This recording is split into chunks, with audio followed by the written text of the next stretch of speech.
All right, it's 10 o'clock. I'm starting the recording. I'm going to mark attendance down real quick.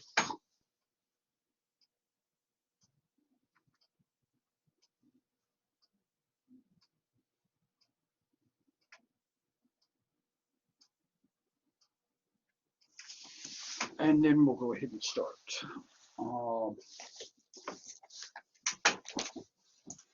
Grab my book. See where we're at.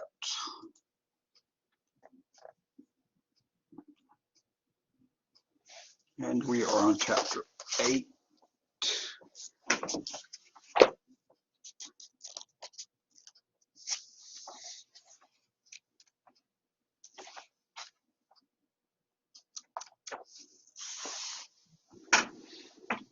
And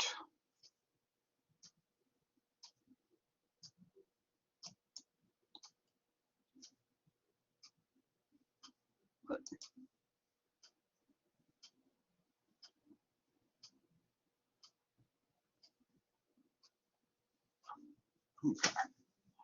All right. I can close that. So we'll go ahead and start.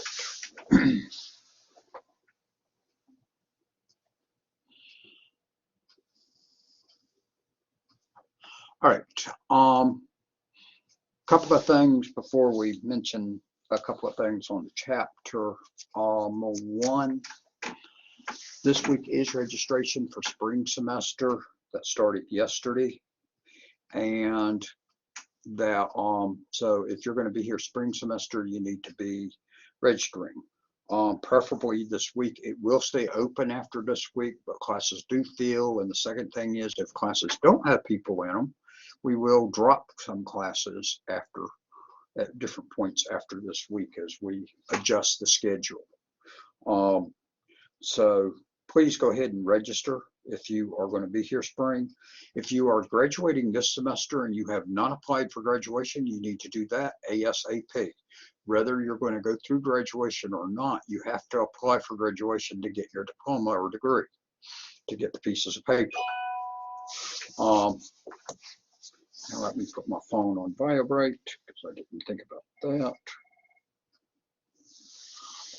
And so if you're in cybersecurity, definitely get with Mr. Spurlock or me for advisement on which classes to take so that you take the proper electives so that you can get the networking degree diploma with your cyber degree diploma. In networking, if you take the electives we suggest to you, you will be one course short when you finish of also getting the cyber security degree or diploma. I would strongly suggest on that. But for cyber, definitely get with either him or me. I would also suggest getting with me if you're in networking. The other programs, computer support and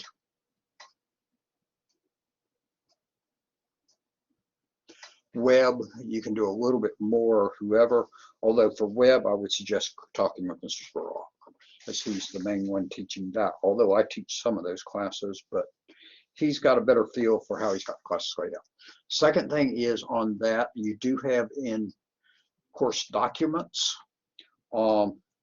pathways documents there, which show our projected path for students to take and courses they should take in the programs. We are updating those at the current time. The web one, I believe, has been updated. The networking one I'm working on right now. I've had a thing I turned in on it for making a few changes to it because we've got to make a few changes to it. Cisco fourth course no longer exists, so that had to be replaced. And they changed the names of all of the Cisco classes, and they also some other little tweaks like that. But we follow those in determining our master schedule. So if it shows in a semester, say for spring semester, it shows a course down there that students should take, we definitely offer those courses in those semesters that it says. So that's actually where we go to figure out our scheduling for each semester in terms of what classes we offer. So you can use those also.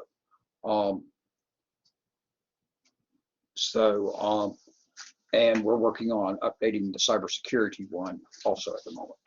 So, but they're still effectively good what's out there. So if you are going to be here spring, please register, preferably this week.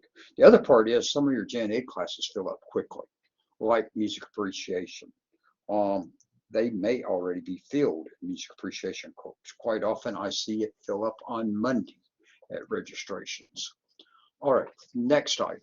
This week continues Fall Fest, which is brought to you by the student government. It's part of your student activity fee on the different campuses. At this point, there's only 2 of these left, I believe, one today and one tomorrow. No, 3 of these left, today, tomorrow, and Thursday, correction. Today is at Walker. On all of them, I believe they all have wood-fired pizza that's being catered in, and they have giveaways. That takes place about from 11 to 1 on each campus. I will be participating in the one on this campus, Walker, today. They told faculty to go down there at 12:30. I've got another one of these sessions at 1, so I may slip down there a little earlier. And then they usually give away t-shirts. They usually have some other trinkets. I don't know what else they may have set up, but I do see they've got the trailers sitting out in front of the school now. So that should have stuff there for that. I don't see a vehicle for the wood-fired pizza yet, but I don't know how, if they've got their own trailer or whatever.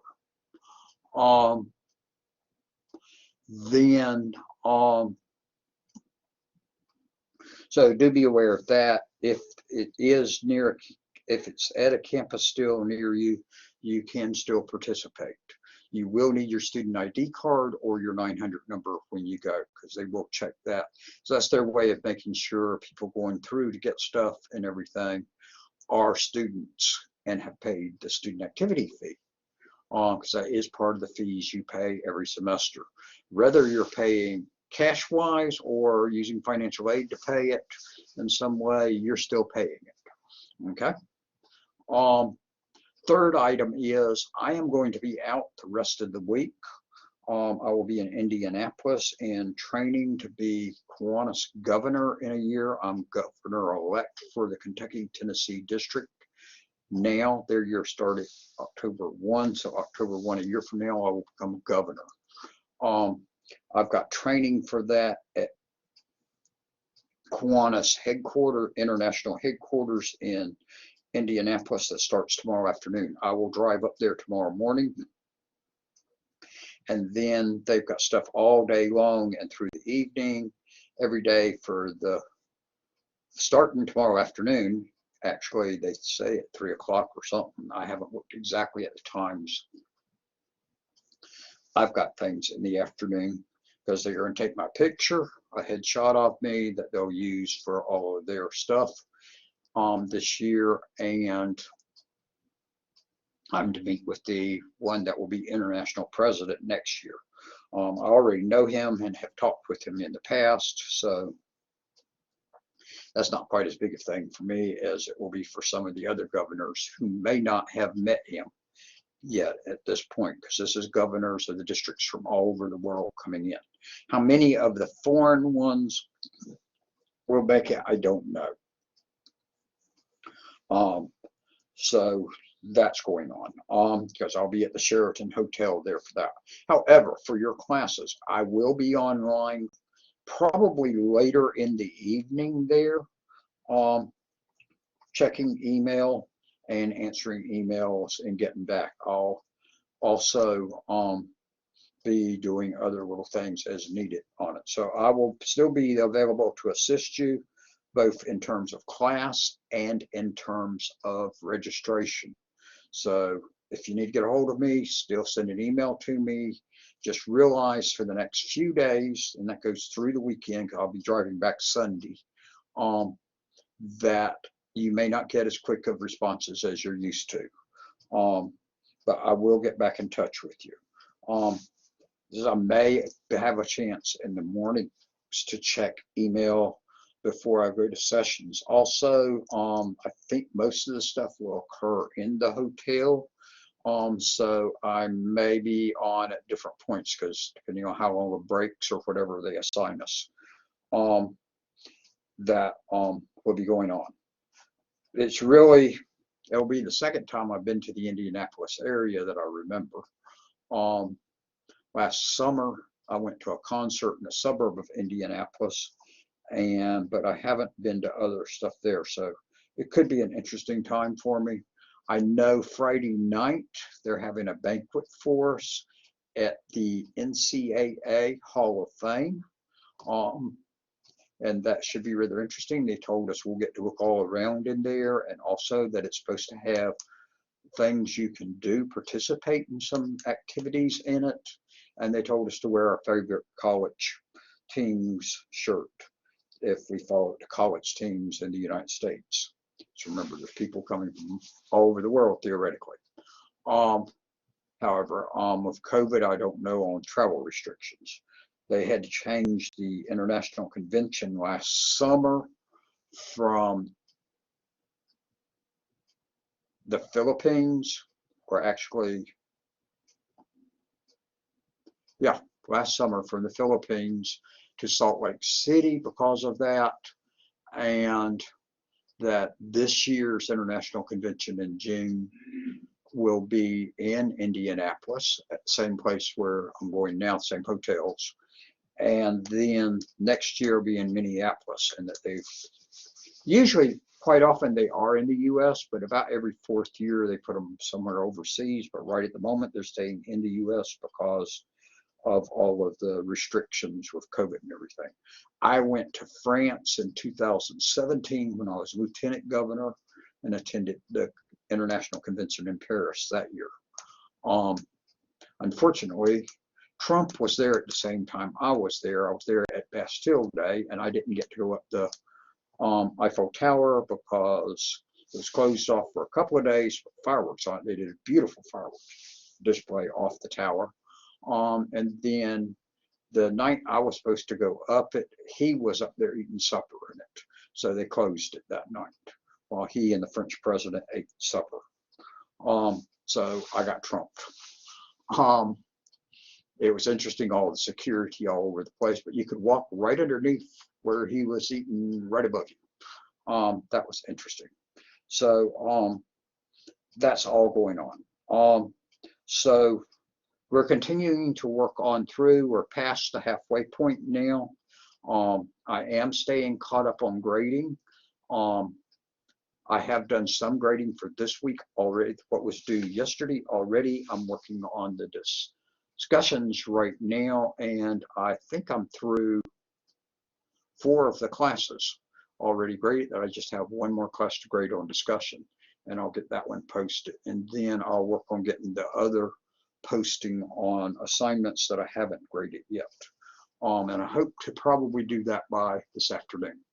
So chapter 8 gets into implementing high availability, and it looks at server clusters. And what it's looking at is it's looking at network load balancing. So you're going to spend a good bit on that, and you're going to see how you can work with clusters and have stuff built on different servers so that the work is not all being done on a single server, but you've got different things being assigned out to different servers that are all in one cluster, and that divvies out the work and it'll get things faster for you. The other one is that you can also build failover clusters, sorry, wrong word. And the failover cluster is where you've got a second set of the servers set up. And so if you have a failure in the main cluster, it just rolls over and keeps on going on the failover ones. And so they teach you about how to do that, how to add machines to your cluster, how to work with your clusters, and that they're going through on that. So you're building a failover system and a way to keep from stuff shutting down when there's failures. Part of it is redundancy, and this is just to keep it going. Now, you need to do your backups also, just in case all of this fails, that things keep on rolling. So they build you through that, through the chapter. It's a good bit of stuff. There's not a lot of hands-on through the chapter. I think it looks like you've got about 8, yeah, actually 9 assignments to do. So you've got 9 assignments to do through the chapter, which is, I guess, really about average. It's not as bad as some chapters, but I'll give you a good bit of hands-on.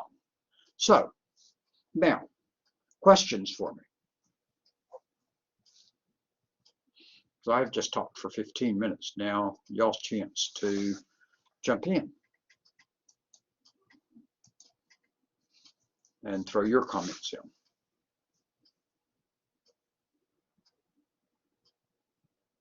And y'all do need to be making comments more than just these good mornings, although the good morning is good.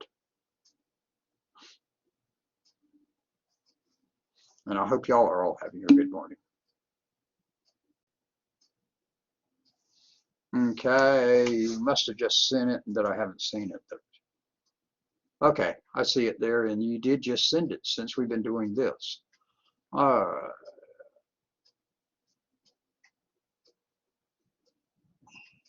Just for your information, since that is a networking question, actually, David, I'm going to go ahead and answer that one for you. They don't usually show you in there, they don't usually put in there which concentration or specialization you're going to do, and they use both terms for this thing. And that's whether you're going to do the Microsoft specialization or the Cisco specialization, which has 4 courses in there for you to do that you have to do. And if you're doing the Microsoft one, this is one of those classes for that. That the Microsoft one has 2411, 2412, 2413, and 2414. And then the Cisco one has the 2451, which probably is not which you're not going to use in the specialization, but both of you have to take because it's the introduction to networking class. And then you got 2452, 2453, and 2 other networking type classes, which could be either networking classes or cybersecurity classes. So the specialization is either the Cisco or the Microsoft, and there's 4 courses in there that you have to do. And I say in Microsoft, there's specifically 4 courses. In Cisco, there's 2 specific courses, the 2452, 2453, and then you need 2 other networking or cyber courses, which could be these courses of the 4 networking courses. Any of them, of the 4 Microsoft courses, any of them could count. The Linux course could count, or I say we'll count the cyber courses in there also. Did that answer your question, David? It's not, if you look on the description of the programs, it's put there well, but when they put it in DegreeWorks, it doesn't show well because, again, most of you, when you come in, you don't know if they were to ask you, are you going to do Cisco or Microsoft? You have no idea in the world when you're applying. Although I see it pop up occasionally on some students that they do put it in.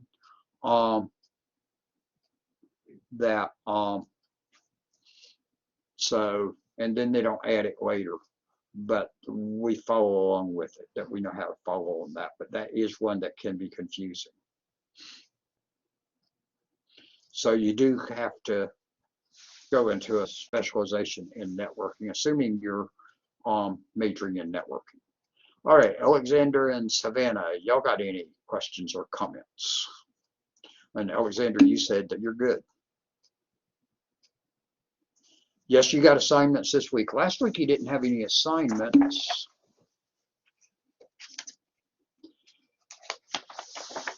Hey, the last few weeks you didn't have any assignments because it was the virtualization chapters. And we haven't had much luck doing the Hyper-V.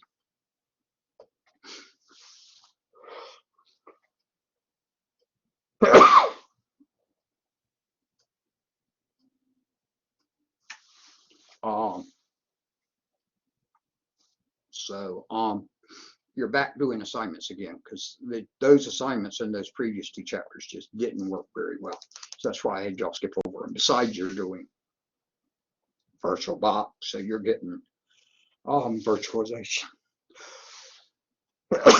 experience anyway. So we should have assignments from here on out, as far as I know.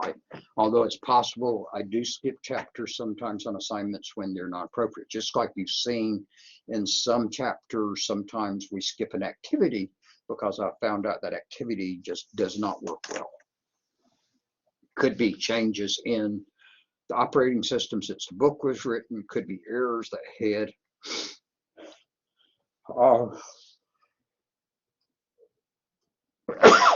That it just became impossible realistically to do. All right, if there's not any other questions, I will let y'all go, and I will see y'all next Tuesday, because hopefully we're going to pretty much stay on schedule from here on out, but I know on November the 9th, we'll have to move stuff again. That's unfortunate happening with these Tuesdays, that I ended up with some things to do on Tuesdays. So, and nope, okay, and so I'm going to stop the recording.